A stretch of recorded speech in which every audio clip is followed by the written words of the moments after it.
Okay, I want to present you with an example of a sample cultivation plan that you could use. You can download this and use this and replace the information with your own donors. But here's an example for Mrs. Barbara Jones, who's a Vice President of Procurement for University Health Network, and we're going to be looking to engage her in a cultivation for a major gift.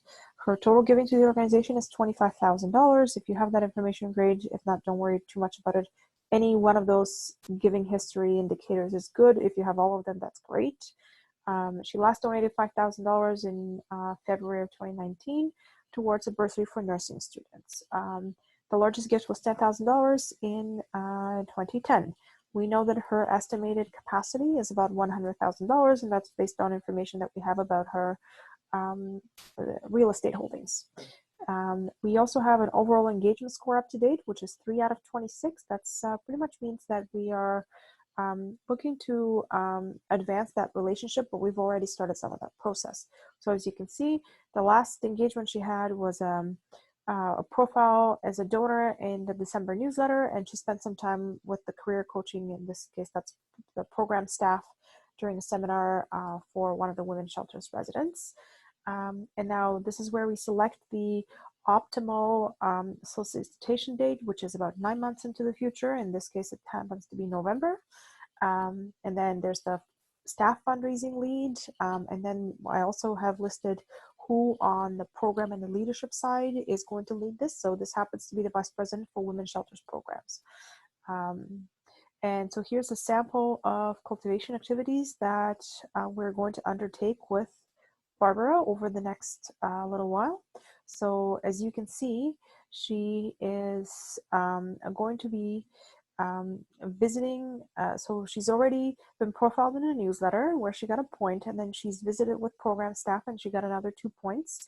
And now the next step we are hoping to do with her is a facility tour meeting with the said vice president who's going to lead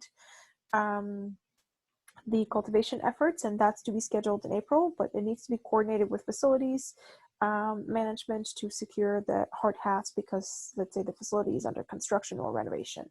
Then we're hoping to have her come back in about 2 months from there with a public engagement, public speaking engagement opportunity, where it's a memorial lecture for the community that we have.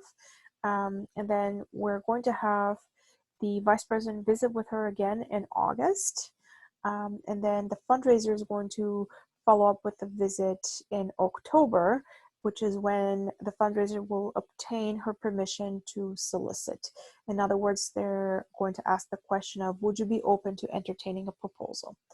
And at that point, we're hoping that if all goes well and according to plan, there'll be a solicitation in November.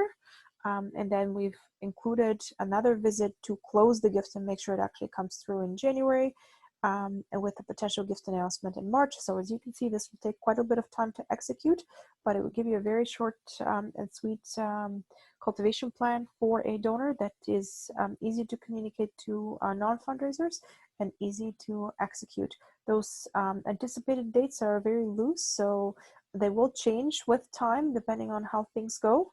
Some of them might be a little more firm than others, but it will give you a pretty good idea of what we're hoping to accomplish.